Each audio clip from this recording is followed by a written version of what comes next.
I don't think it's sort of overstating it to say that he innovated acoustic music in a similar way to the way Jimi Hendrix innovated electric music. Bert has never attempted to kind of be a guitar hero.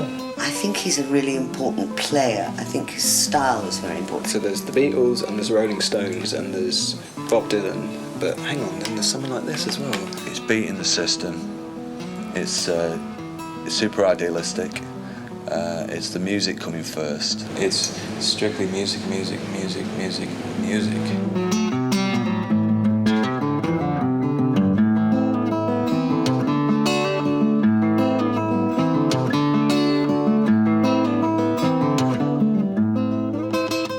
That tune has had such an influence on the way I play guitar, and I think in my own way I've tried to write things like it. And it's only in the last year I've actually got to grips with it and learned how to play it. There's a very small band of people and music styles that influenced Bert's music in the very early days. I think it was Archie Fisher he originally started taking lessons from, and then he went on to take lessons from Len Partridge. No one person, for a start, taught Bert to play guitar. Bert's an amalgam of all the people he rubbed against. The whole essence of Shambertown is you've got this basic riff, this rolling riff, which is so typical of Bert. I don't really believe that it was something that happened instantly overnight. It was an assimilation of all sorts of ideas, and then it was, they bore fruit. He didn't play in the way that most people play. He started to become quite inventive on his own. And then you get this.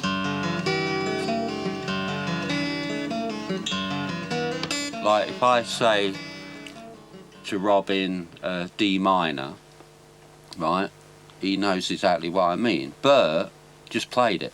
Suddenly he was chucking bits of guitar about and you thought, oh, what would they do there then? And then he repeats the whole thing up here. Even David Graham works on chords, like jazz chords. Bert doesn't work on chords.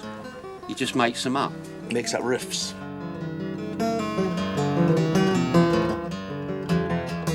Bert had this very individualistic style of going underneath the string, and rather than just playing it, he would actually go in underneath it and...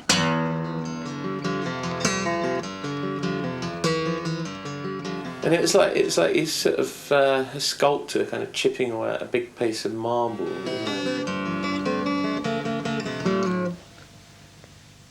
And it opens out there, it's like a flower. You'd hear him sort of playing the same kind of phrases over and over again. But he's able, with his music, to create this tension and release, which makes great music. As I got more into particularly Bert's instrumental stuff, I felt like this was someone who, I guess, is a true innovator. Because it's one thing to just sort of play somebody else's music, but it's another thing entirely to kind of turn it into your own thing. When David Graham's Great Angie, when you listen to David Graham play it, it's very crisp and very exact. You listen to Bert play it, it could almost be a different piece of music. You've taken all these disparate styles, like a kind of a jazzy approach, and with a bluesy feel, and in the sort of traditional idiom, if you like. One branch starts to go off to play folk music, and another branch goes off to play rock and roll. And Bert has gone right up the middle there, He's halfway between rock and roll. He's playing rock and roll to folk song. It comes out the other end as just something completely unique and unquantifiable in a way. I like Black Waterside. I think it's the best thing he's done. I hope that he plays other things at that standard, because that is a real masterpiece. One morning fair, I took the hair down by Black Waterside. Wasn't gazing hard all around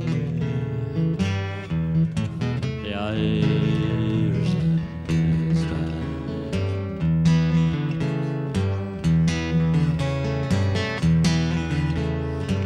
All through the fog part of the night we lay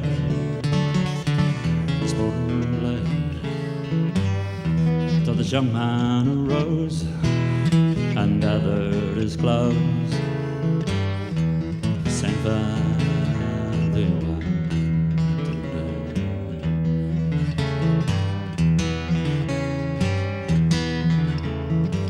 It's not the promise that you gave to me when first you lay on my breast.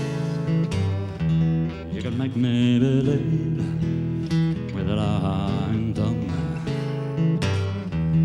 that the sun goes west.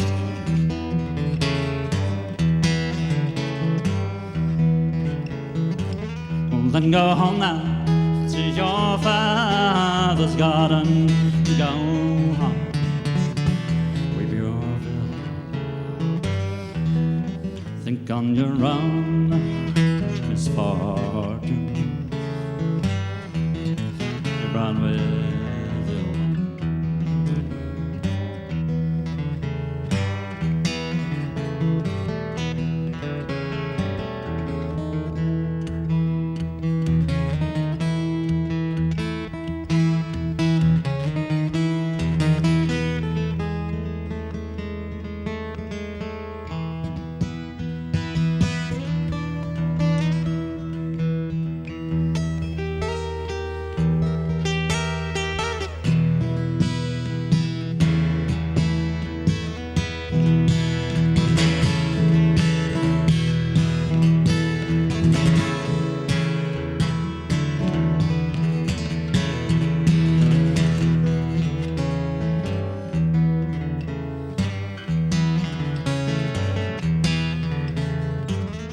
Morning fair, I took the Edinburgh. That was I, 'twas in gazing hall all around me. The Irish there.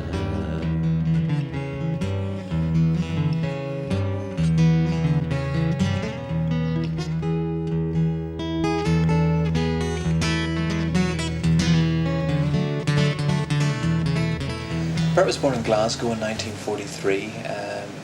His father was a private in the army at the time, later involved in coal mining and various labouring jobs. His mother was later involved as a domestic cleaner and cleaner for various businesses around Edinburgh, which the family moved to shortly after Bert was born. I think in primary school, when I was about 7, the music teacher brought in a guitar, classical guitar, and we were all allowed to touch it and play it. And that's the very first time I had seen a guitar. From that moment on, I tried to make one. Bert has admitted many times since that from that point on, he was obsessed with the idea of playing guitar and holding guitars and just the shape of them. Bits of the table just to disappear. I think there's an important time and place situation there which explains a lot of his music. I think the main thing was that I didn't know my father. And if I've met him, I've only met him once.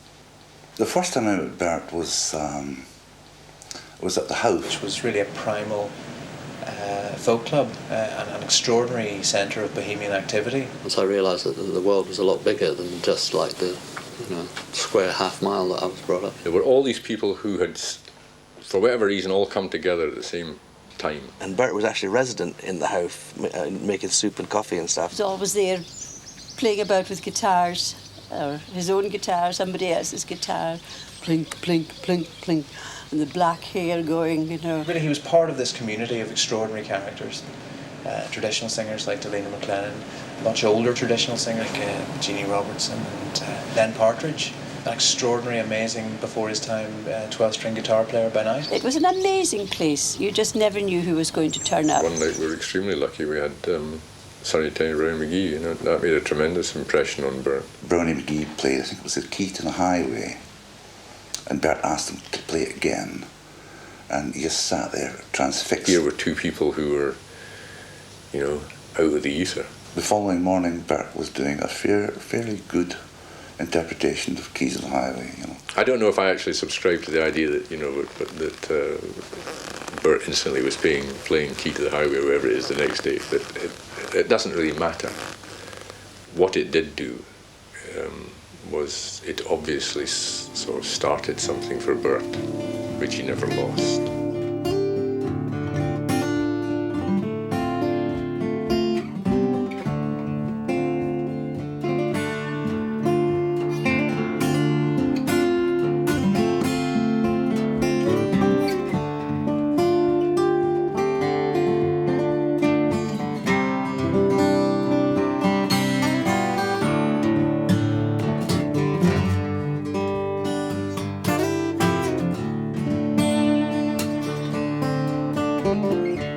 Once thought that I did know all about it.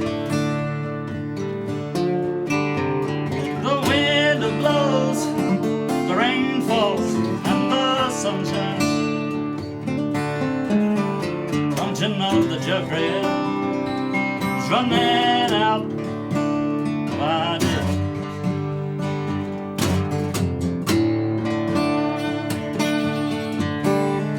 I know that I might die from poison, invisible, hanging there in the sunlight. Don't you know the generator is running out of ideas?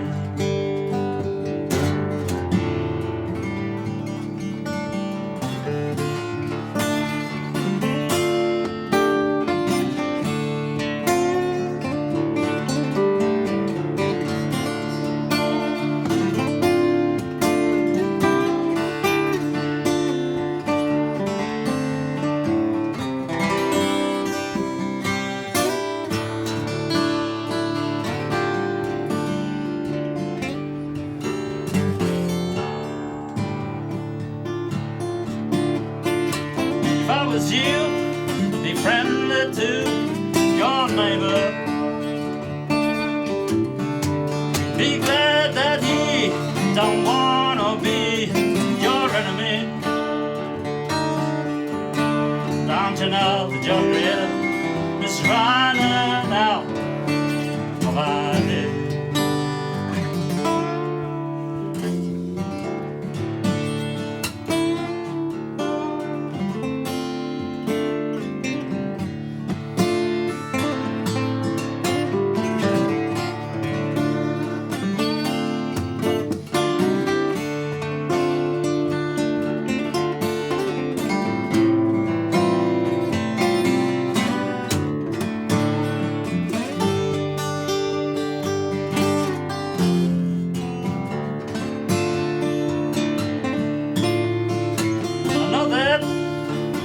I might die from poison, invisible, yeah, hanging there in the sunlight. Don't you know the generator running out of ideas?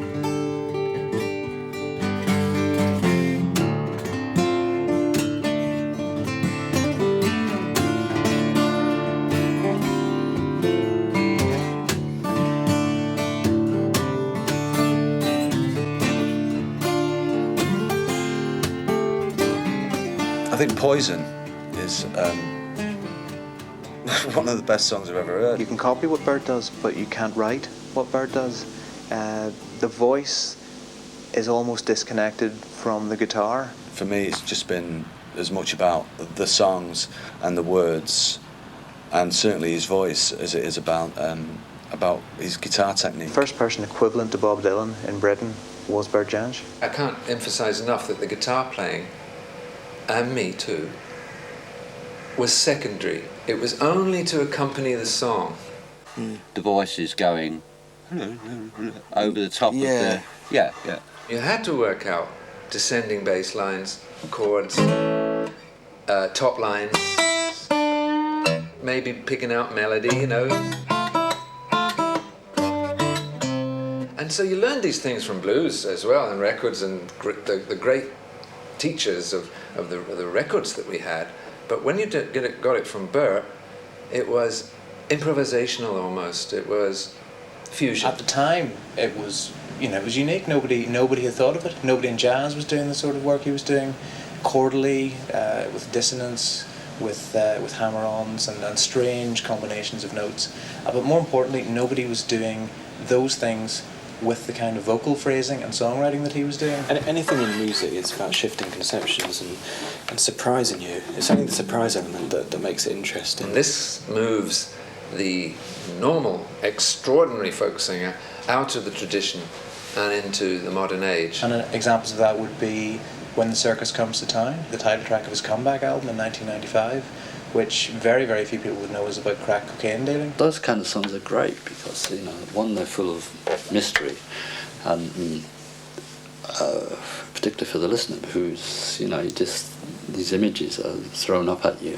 It invites discovery on the part of the listener, and I think that's part of his appeal. Just like giving him a picture to look at, you can think what he likes about it. You don't have to explain it. For someone to have that kind of perception on life and tragedy and sadness and loss and bereavement at such a young age is just awesome. It's just really hard to explain it, so you leave it up to the listener's own sort of integrity or whatever to get what he wants out of it. You know? He can write a new song and make it sound like a song that has always been there.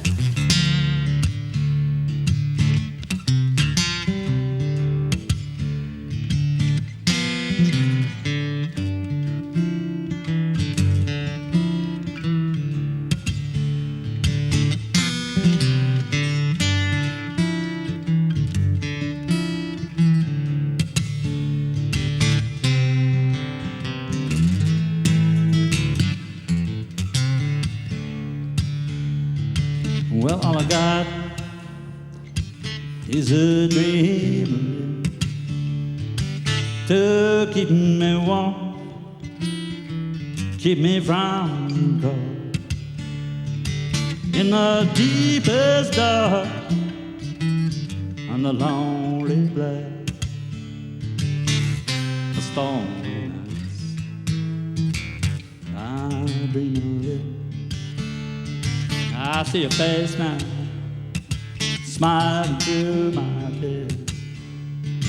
I see you dancing, hear you call my name. I feel your body, your heart beating so true. But in reality,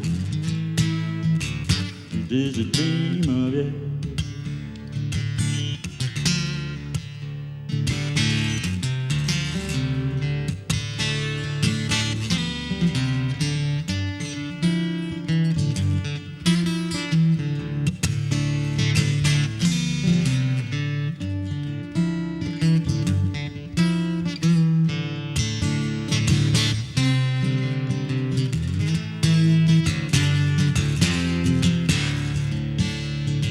Well, all I got now is a dream to keep me warm, keep me from the cold in the deepest dark and lonely place in the storm. I dream of it.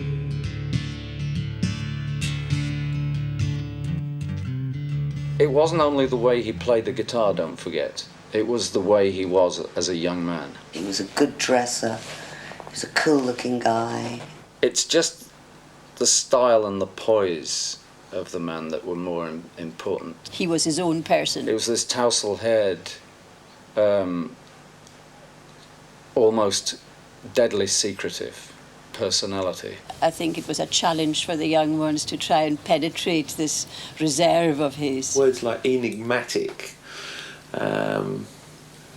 reclusive, and so on come to mind. Whereas Bert was much more this figure in a raincoat, who didn't say very much at all. He had the capacity to put up a partition, even as a young child of 16, you know. By no means a cold person, you know, he was very warm, very generous. I think his introversion led naturally to towards alcohol. Because for a while he went through a phase, especially I think he'd left home and he was staying in the house, and he did seem to sort of spend a lot of time getting drunk. He had to have a drink to allow him to become part of the group. To loosen his tongue up with a drink. Otherwise he was isolated. He was the loner who sat in the corner. You know, in the confusion of all sort of modern day life, it's very hard to find a niche in there that is quiet, that you can actually think clearly and straight. You know. People like Bert Jansch were really pretty important in me understanding that what I wanted to do here was be writing songs for the rest of my life. I think his attitude really comes across in his music, and certainly when you see him live, it's actually quite an inspiration. You come to a crossroads, there's a big road going that way, and there's a little track going that way. Do you follow the big road and of convention, or do you take the little road of individualism? And Bert went the little road of individualism. You know, it goes back to the feeling of the times that people didn't respect anything except integrity. You know, and he just obviously had that. It's like when punk came in, it was outrageous. People, you know, everybody said it's completely outrageous. And then about 5 years later, all the high fashion model houses and all that are all wearing punk gear, and they're selling stuff. The idea that the music comes from the past is redundant and weird. And see, that's the thing that Bert has always been an example of for me, is that music is now. It's great for your idealism when you go to see him, because you realise that it's all about the music, and still loving what you do, and in front of an audience of who cares. I see your face in every place I'll be going. Read your words like hungry birds, read every soul. Rise and fall, spin and a call. Mine is a carnival.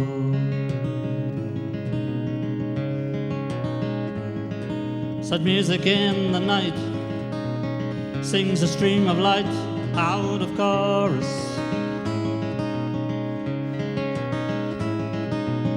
Voices you might hear appear and disappear in the forest. Short and tall, throw the ball, touch the face of a carnival.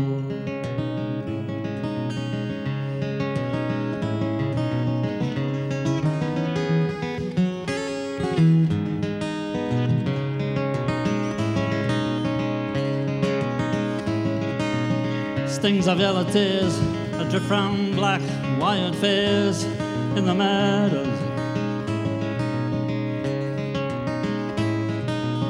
White halos spin with an anger that is thin, turns to sorrow. The king of all, hear my call, mine is a carnival.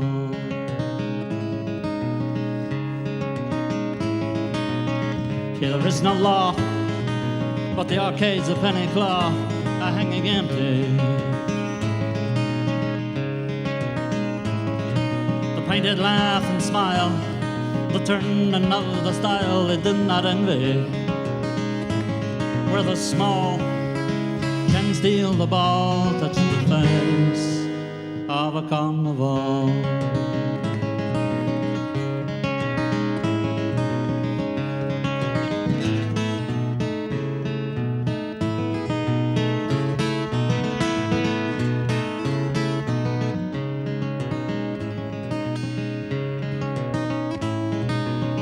Fat lady frowns at the screaming, frightened clowns stand enchanted.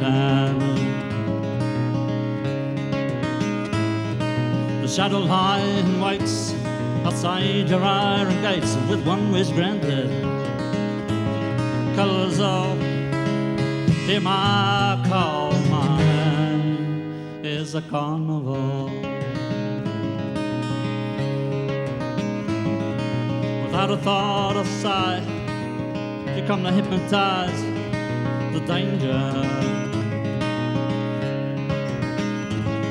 In a world that comes apart, there is no single heart, life a stranger. Wheel and call, cloud dreams all in the game of a carnival. Wheel and call, cloud dreams all in the game of a carnival. I was in a car coming back from a gig, and I was with Lauren, and the moon was the biggest thing I'd ever seen, you know, and it was red. I mean, brilliant red. Lauren was explaining that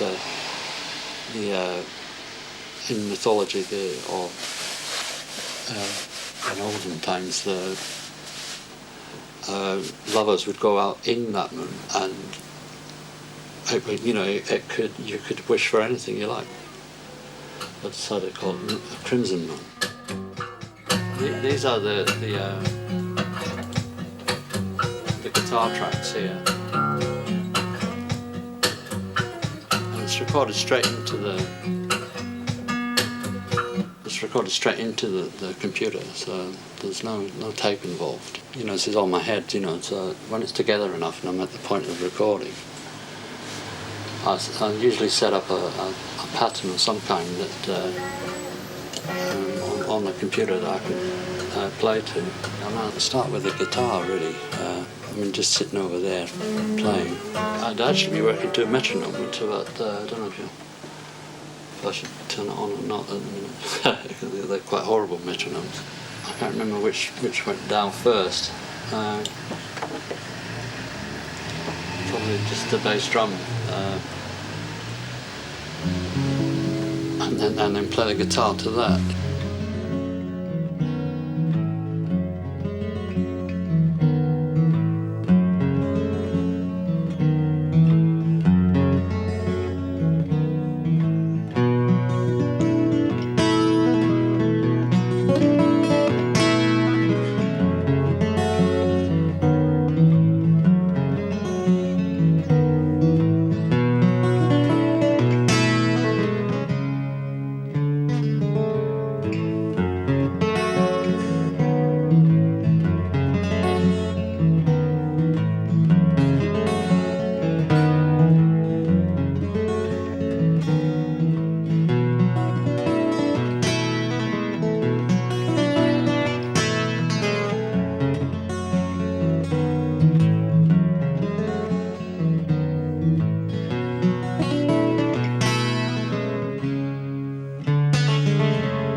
The early 60s is a time when we kind of accepted ideas of how you should live and what your ambitions should be, everything.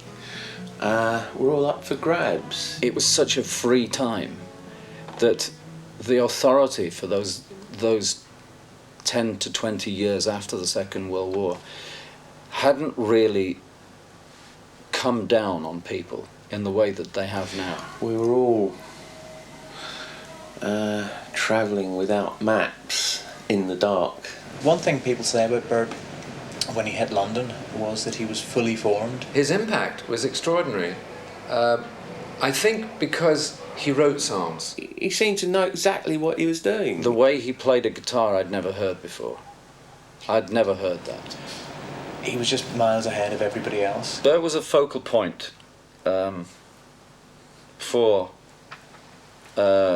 the acoustic youth of the mid-60s. Here he is playing in folk clubs in front of mostly a folk audience, and he's bringing all this stuff that they may not even have heard of, you know, but he's heard of it, and he's not only heard of it, but he's absorbed it and turned it into his own thing. How did this guy get to be able to do this when nobody else was doing it? But there was one record, like Mingus, right? And a few other things that Bert used to listen to a lot. And he would try to get bits and pieces of the way that, say, that sort of particular kind of American 50s jazz was constructed, and he would try to adapt. Up until that time, most people were trying to play a bit of blues and finger picking. And Bert had gone way into another stage. He was inventing new music. I don't know that it came out particularly in the lyrics he wrote, but it was absolutely implicit in the music that he played. You know, he just ignored boundaries. He was seminal. It wasn't just the playing. I think it was just the perceived depth. It was like looking into a human being who was vulnerable. The folk music of the early 60s was quite a dangerous, dark, radical, left field sort of situation, populated by really charismatic, intriguing characters like Ewan MacColl, Davy Graham, Alex Campbell, John Ringborn, Alexis Corner, Roy Harper. Young people who were at the cutting edge of acoustic music. Scott's House in Cambridge Circus and Les Cousins in Greek Street. Those were the two centres of this kind of bohemian, swinging London, late night, Soho-based happening scene. Everybody wanted to play the Cousins, you know. They come from all over Europe with their sleeping bags and sleep in. And Bert was absolutely at the epicentre of that. He was the man. I had a residency there, I think it was on Wednesday. I had a Scott's House on a Tuesday. For about 2 years. If you didn't know about Bert, you weren't anywhere. It was like going to Glastonbury. You would buy a ticket for the weekend. People like John McLaughlin and Jimi Hendrix and Eric Clapton and so on all dropped into Les Cousins, you know, at 3 in the morning after their gig at the Marquee or whatever to jam. It was the most glamorous scene in London, in a way, I always thought. People like Jimmy Page, who was a session man at the time, Paul Simon, who was a singer-songwriter. All these people and you know, many, many more would see Bert Jansch in concert in you know, it's at 1 in the morning in some smoky little cellar in Soho and be inspired.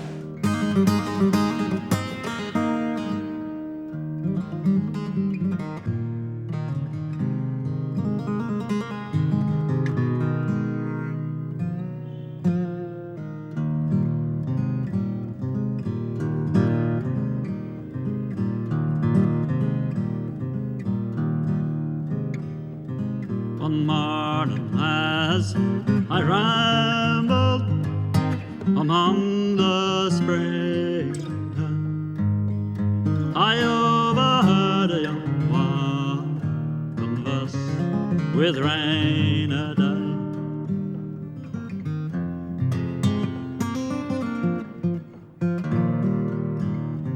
She said, "My man, please be civil, my company forsake, and to my good opinion, I fear you are a rake."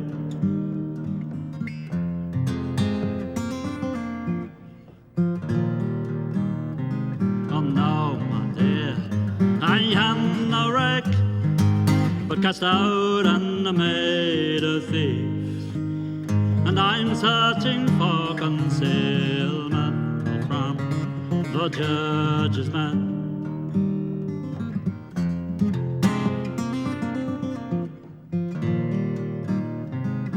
Her rosy cheeks, her ruby lips, they lost their bloom so fine, and she fell into his arms, and the sly bold rain died.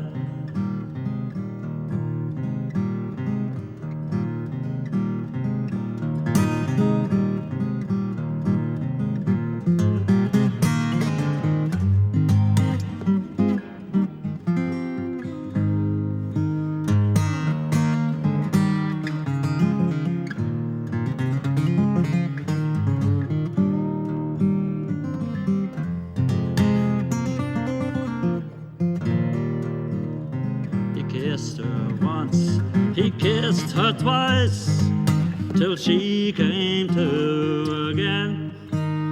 And modestly she begged him, pray tell to me your name.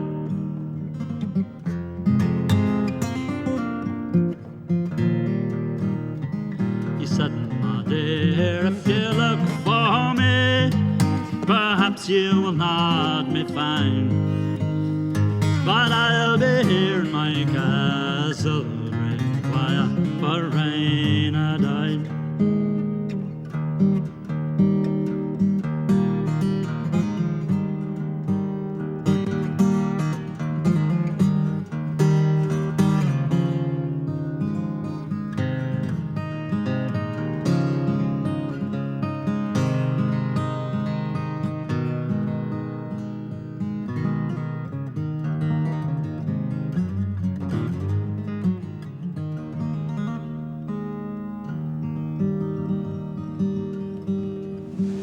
By the time the Pentangle formed in early '67, Bert had been on the London scene for about 3 years. Playing music which we like, which derive from all sources, jazz, definitely very rhythmic music.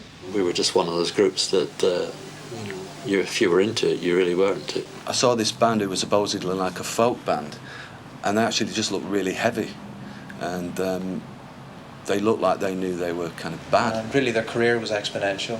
Between 1967 and 1972, they were everywhere at that time. They were on all the TV magazine shows. They toured America 4 times, played the Carnegie Hall. They were all over Europe, the Albert Hall any number of times. The 1970 Isle of Wight Festival, really the biggest concert stages of the day. The pressure of touring for so many years at such a level, it didn't go down well with his character in the long run. I actually like being on the road, but then again it kills me. I get really tired of having to stick to a gig list, and that band was famous for you couldn't change anything. It was really the start of a drink problem and a dislike of fame. How we managed to do the shows, some of the songs were really complex, really, with glockenspiels, 4-part harmonies, and sometimes, we'd leave Jackie on the stage all by herself and go and have a drink. After the Pentangle split at the end of 1972, largely at Bert's instigation, it has to be said, he went into a period of semi-retirement. Lasted the right amount of time for me.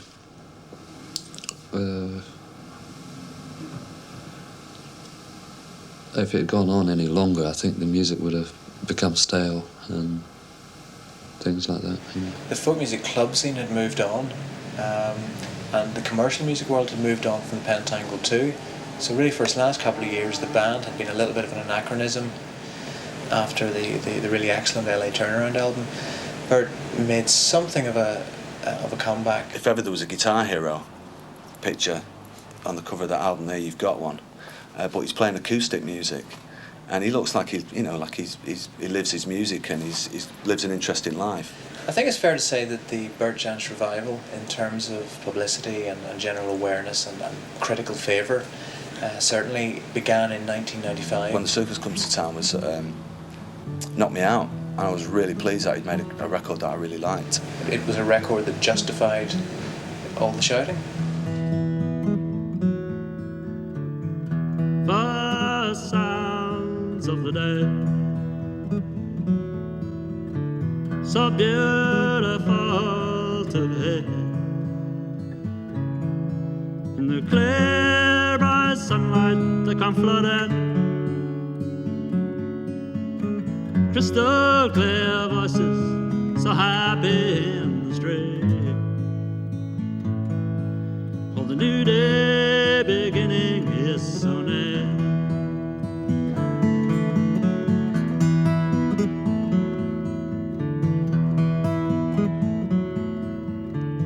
My restless heart's never still,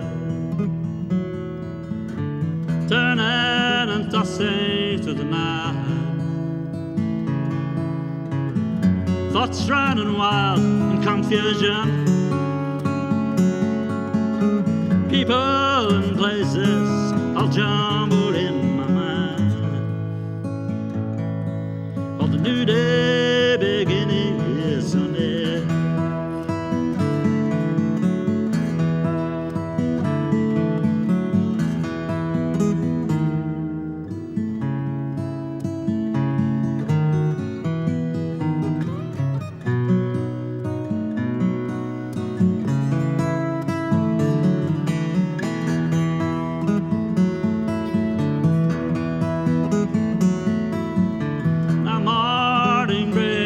Peace of mind. The birds are singing in the air. Gone are the nightmares are running. The fear of the darkness has vanished with the light. All the new day beginnings young and fair. Yeah, the new day beginnings young and fair.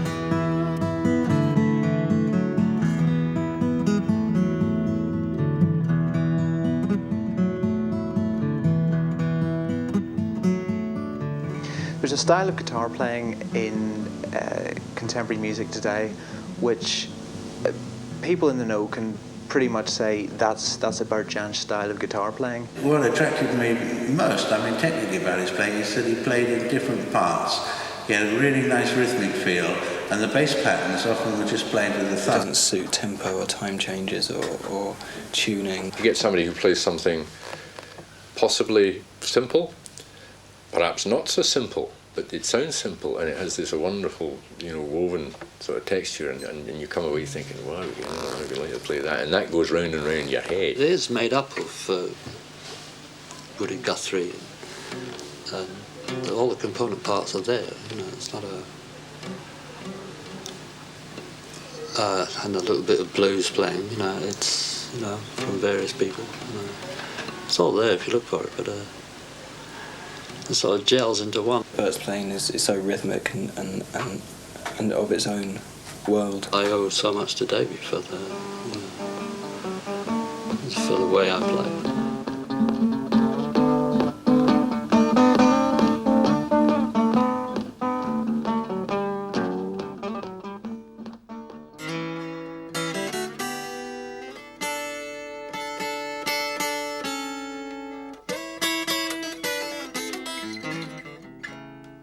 He doesn't treat the guitar with too much respect. Just using a lot of emotion and verging on violence. And it's something that he can be expressive with. Yeah, I mean, as technique goes,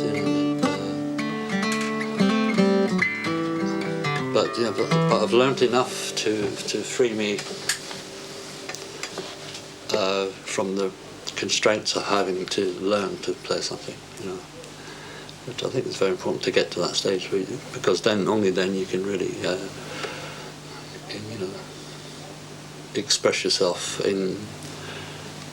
I mean, not just play by numbers. You can actually be angry, or you can be sweet and lovely, whatever, and you can do all that on the guitar. I was expecting kind of trad folk music, and the sound I heard was instantly blues and kind of jazzy progressions with this total one-man band approach. I mean, it just sounded like a one-man band to me. There are people, and Bert's one of them, where it is actually an extension of in here, It's not like this this reverential thing towards the guitar, which a lot of musicians have, and he's funky, I think. I think the reason why Rosemary Lane is such a special record is to do with the time and place of its recording. Over about 6 months in 1970-71, really at the height of his international touring schedule with the Pentangle, and yet in the midst of all that chaos, all the the heavy schedules and the big concerts and the heavy drinking that was going on in that period, he produces an album which is quite breathtakingly tranquil, purely guitar and vocal, really a very serene, almost timeless quality to it. when I was in service in Rosemary Lane. I won the goodwill of my master and dame, till a sailor came there one night for to lay, and that was the beginning of my misery.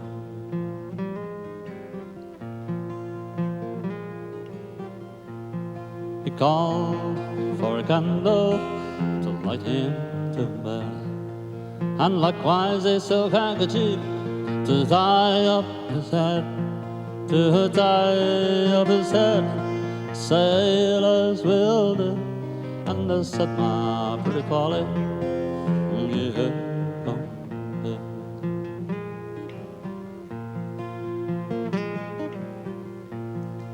Now this made me young and foolish, she thought it no harm, but to lie into bed just to keep herself warm.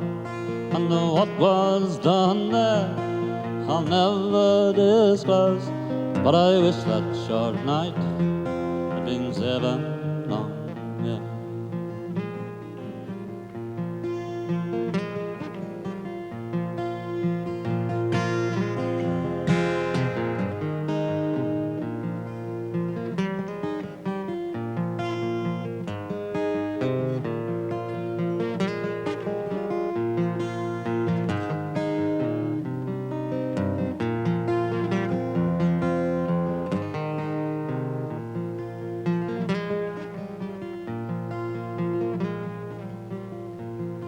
Next morning the sailor so early arose, and into my apron 3 guineas to throw, saying, this I will give, and the more I'll do, if you will be my Polly, wherever I go.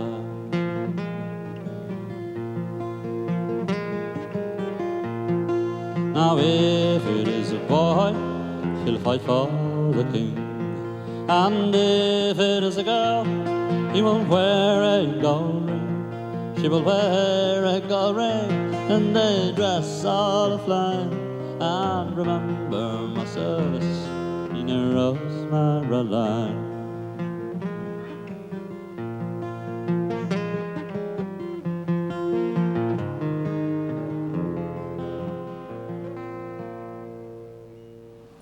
Kids, teenagers are always going to seek out good music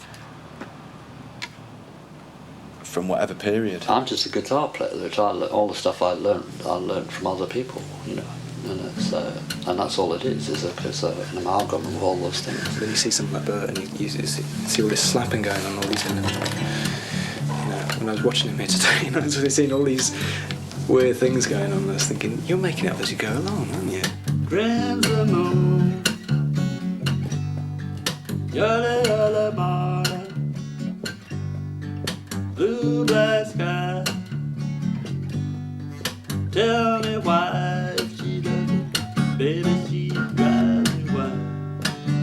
Little child, standing on the edge, she wants to let us swim. She looks at the water, but she won't dive in.